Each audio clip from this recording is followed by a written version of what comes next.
Hello, welcome back to Outlandish Claims, everyone. We are wearing the same stuff we were wearing last week because we're just that poor. We're going to jump right into stuff with some weekly recaps. Really, great job, Adam. We're going to jump in with some weekly recaps. I definitely know how to speak. We'll start, of course, with Mr. Gio because he went last week's episode during recaps and final thoughts. So, reverse order. Remember when I predicted that the Brewers would get swept by the Pirates? I do remember this. Well, how'd that work out? The Brewers swept the Pirates, and they are one of the hottest teams in baseball currently. They're looking for win number 11 in a row as of this recording. So that's one thing to look forward to. And the fact that Yelch is not playing up to his standards is incredible. It's actually great to see a rotation that we've been praising this whole entire season finally get some run support, which, good for the Brewers. I hope they do make it out of the Central. That's one thing I've noticed this week. Ohtani has been rumored to be pitching and hitting in the All-Star game. I know Joe Madden has been speaking to Kevin Casher recently, who's an AL manager, about that possibility. And with him being in the Home Run Derby, we're going to talk about Ohtani later in the show, so I'll leave my thoughts on that later, but it's just something I've noticed. And then the final thing I want to talk about is just as he was heating up, he goes down. Kyle Schwarber, 16 home runs in the month of June, and now he could be out for quite some time with a strained hamstring. You hate to see it, because I would have loved to see him hit home runs at Coors Field for the Home Run Derby. So now I'm curious who is going to be his replacement. I might be able to answer that. Not a replacement, but just a shout-out regardless. I want to shout out Salvador Perez for participating in the All-Star game this year. Salvador Perez, as I'm pretty sure we all know, is making a comeback this year, which is very valiant. Former world champion who defeated the Mets, but we're not going to talk about that. Also, speaking of Shohei, who we will get to, still on a tear. It's a beautiful sight to see. You love to see it. Oh man. Mr. Mike Edwards, I will tell you one of our topics later, as we discussed, is Shohei Ohtani.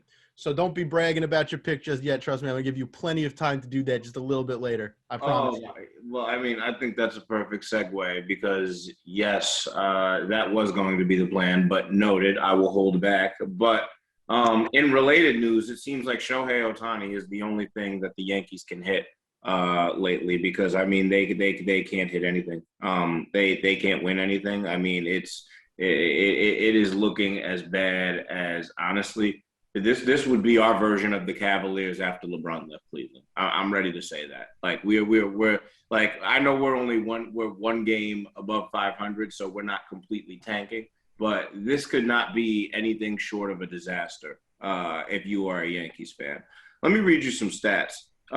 We are, despite being 6th in home runs, the Yankees are 16th in batting average and 27th in RBIs. Who's winning the AL East like that? I'm not the Yankees. Not the Yankees.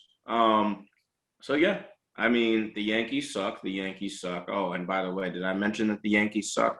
Oh, all right. I didn't. The Yankees suck.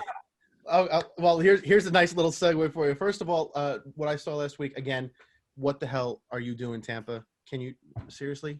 Like, for God's sake, number one. Number two, Gio may have seen this stat, but this is our first baseball stat question of the week. Oh.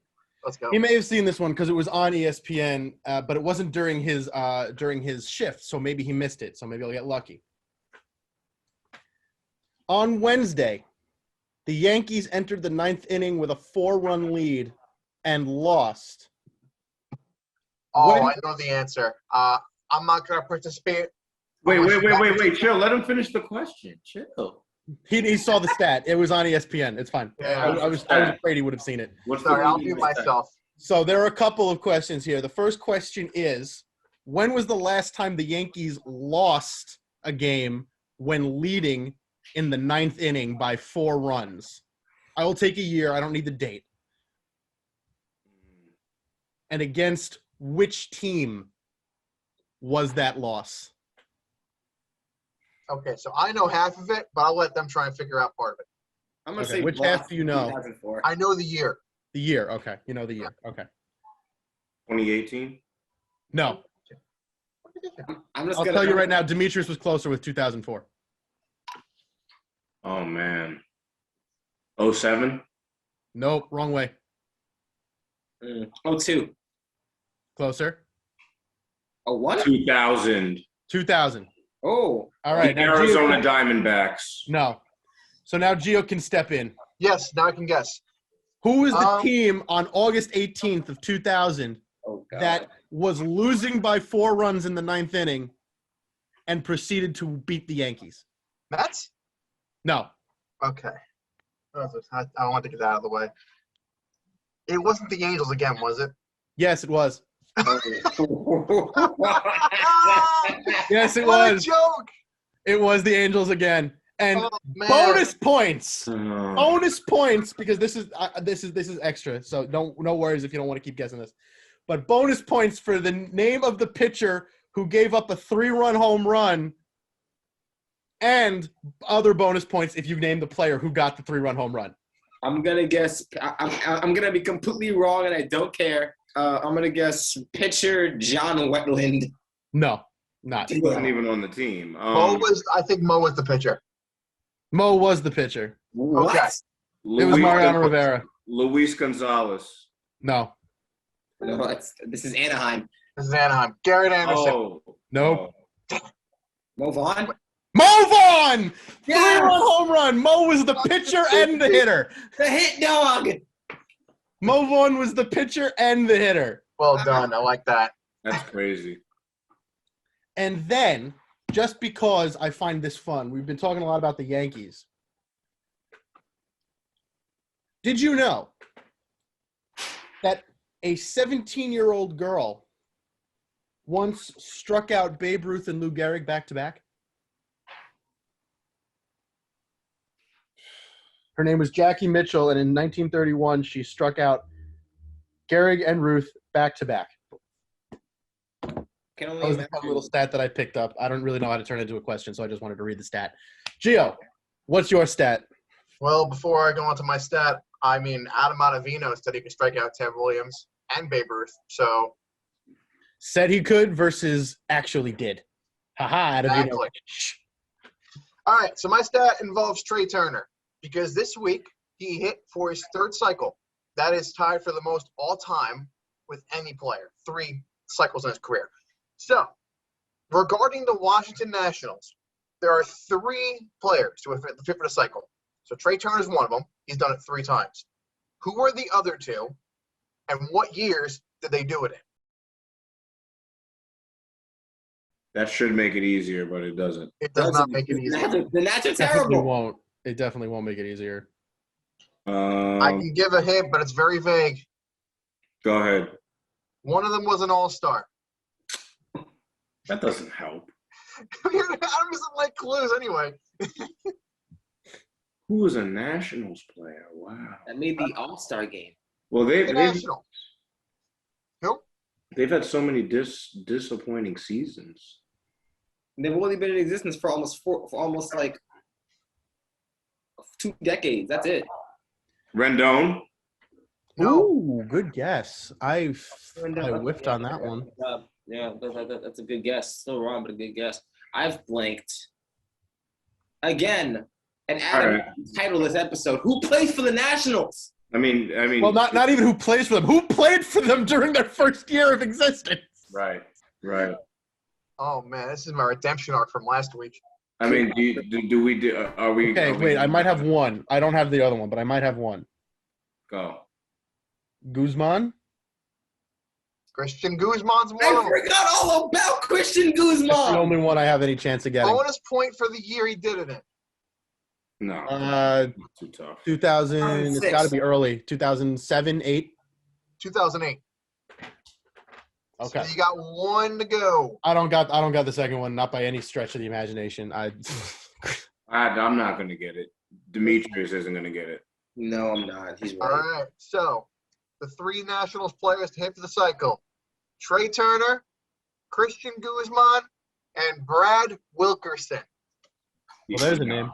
Yeah, I wouldn't have. No. Well, there's a name. 2005. I haven't heard that name since 2005. Redemption. Victory is mine. All right, so jumping into the news stories of the week before we close out here. First of all, we're going to save the crap for last. But Mr. Edwards, you predicted that Shohei Ohtani would take the lead this week in home runs. You were wildly, wildly correct. Wildly correct. So, since you have been praising Vlad Guerrero Jr. all season as the front runner for AL MVP, to his credit, he deserves the praise as one of the front runners. Do you now concede there is a different front runner?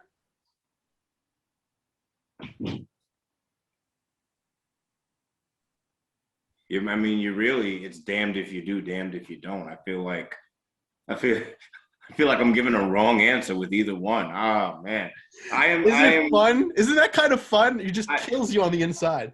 Yeah, I personally am sticking with Vlad as my favorite just because of the fact that as a team, the Blue Jays are probably playing better ball right now as a team, and obviously an MVP doesn't have as much impact in other of the major four sports as they do for baseball. Completely understanding. But I mean, Vlad is just on a tear. I mean, he did this guy is the number one player, arguably outside of Tatis, that you would build your entire offense around. I mean, I don't think anybody would deny that, right? And maybe a healthy Trout and Soto. So those are the four, right? And Acuna rounding out the five.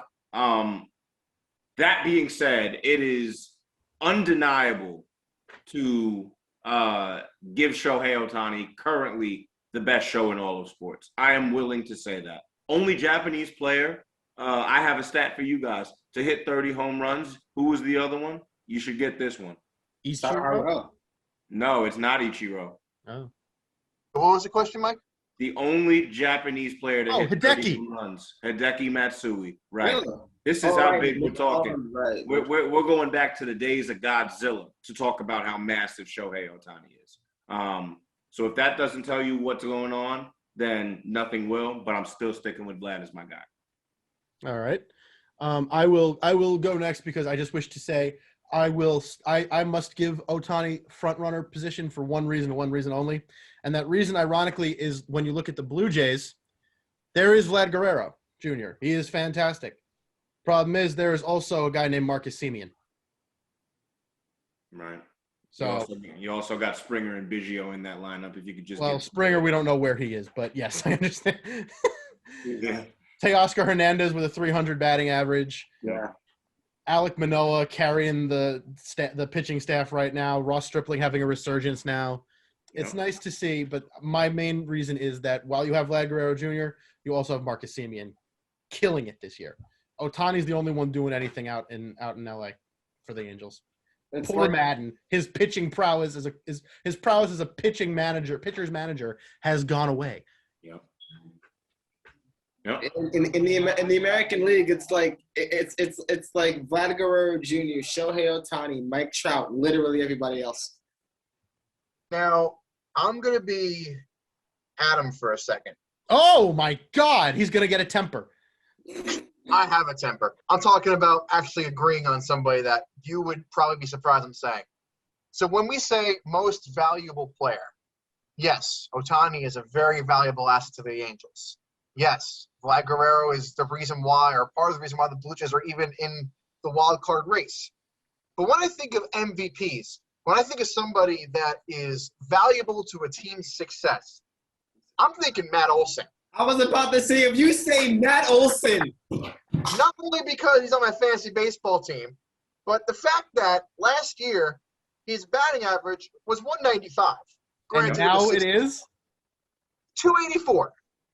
I got the wrong Matt when I predicted an MVP. I picked the wrong Matt. It's my own fault. So now I'm going to read more Matt Olson stats. Do it. I love it. Because he's had quite the turnaround compared to what he did in the short season last year. So he's got 20 home runs, a 284 batting average, and a WAR of 3. The guys we mentioned are great. They're producing amazing seasons. But not only is Matt Olson offensively helping this athletics team carry on, defensively, that infield of him and Chapman on the edges, Gold Glove. Him and Laureano have been carrying that team so far this year. You'll love to see it. And that's the thing. His name isn't the sexy choice compared to Shohei or Vlad or anybody else for that matter. Just like Joey Votto a couple of years ago when he arguably was the MVP, but he still lost. Oh, you mean when Joey Votto was arguably the best player in the league, but nobody wanted to pay attention? Mm-hmm. Right. I mean, the dude hit 400 in the second half of the season.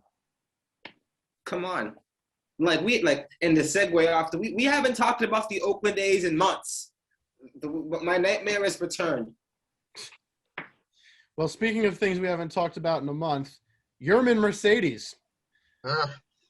He's gotten so bad, he now got sent back to the minors. And there's only one person here who I really want to hear from. Gio, it's not you. It's not Mike either. It's Demetrius, who did nothing but sing Yermin Mercedes praises for a couple of weeks there. What happened to Yermin Mercedes?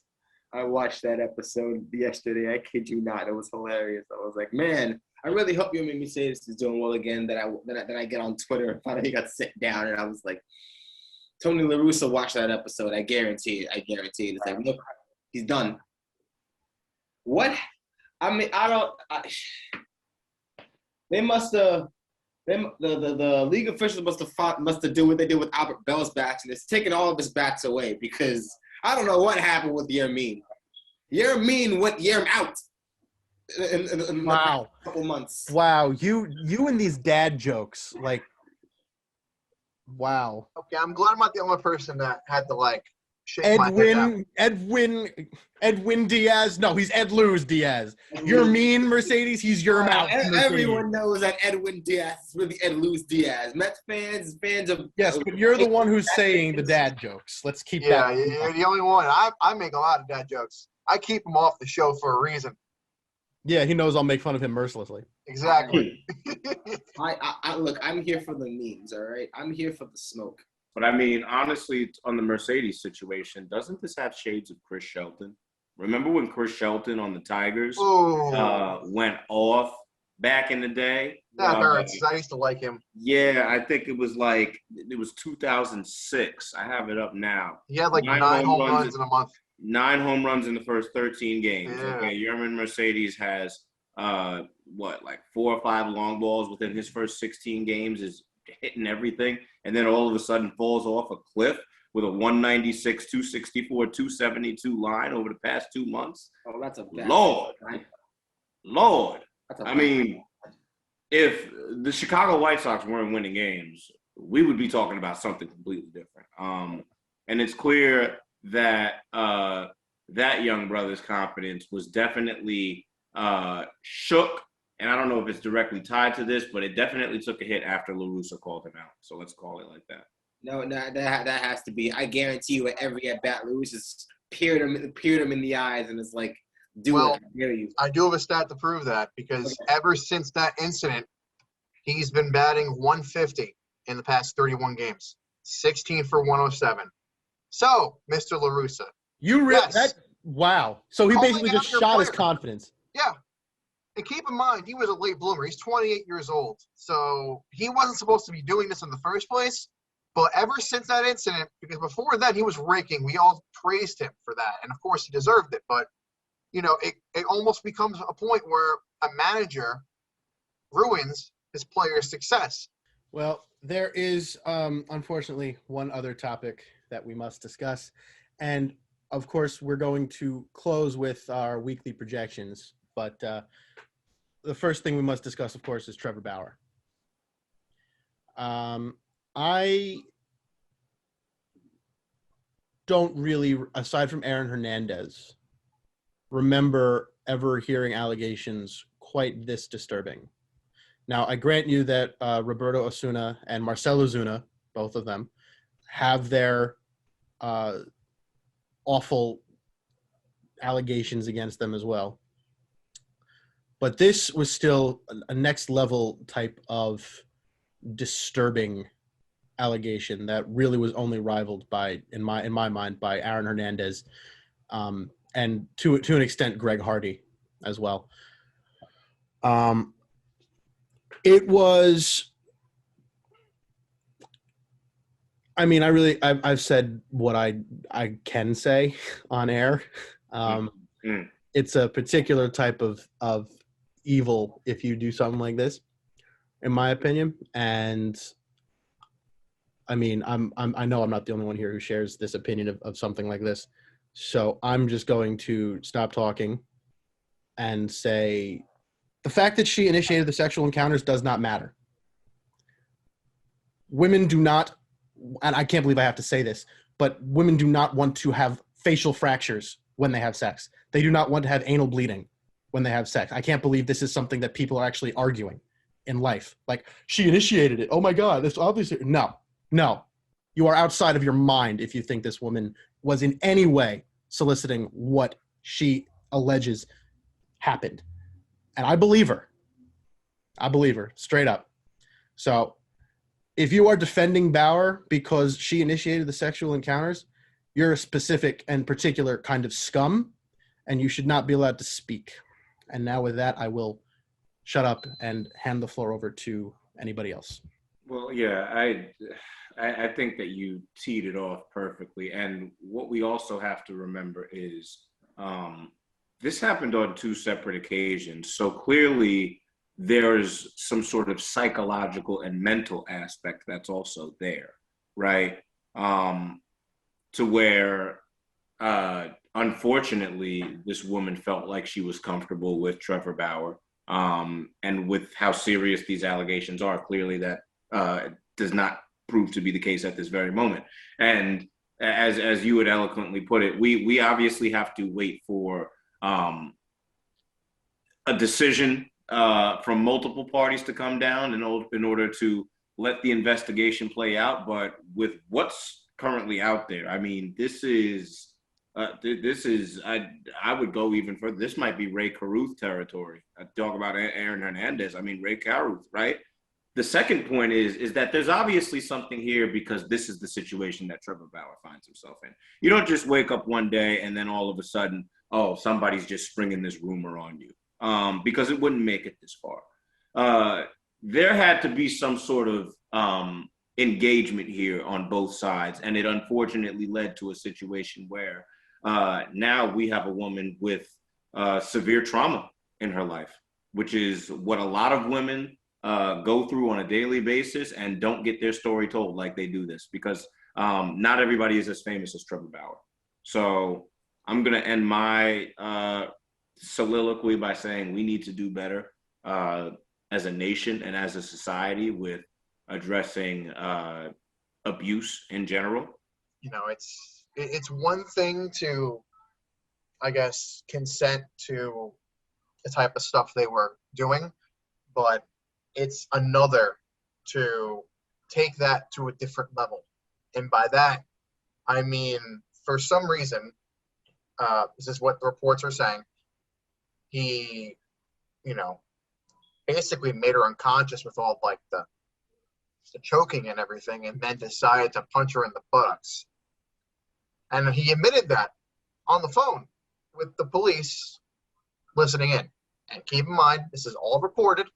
This is not anybody assuming. This is what was on the record from The Athletic.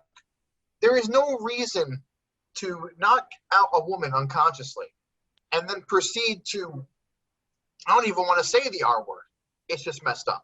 There's no reason to do any of this. Doesn't matter who you are. But like Mike said, being in the case that Trevor Bauer is a very known personality and he pitches for the Major League Baseball, that this is going to be publicized. And I don't care who it is. You shouldn't get away with this stuff. You should be tried, and if it's all true, you should be convicted.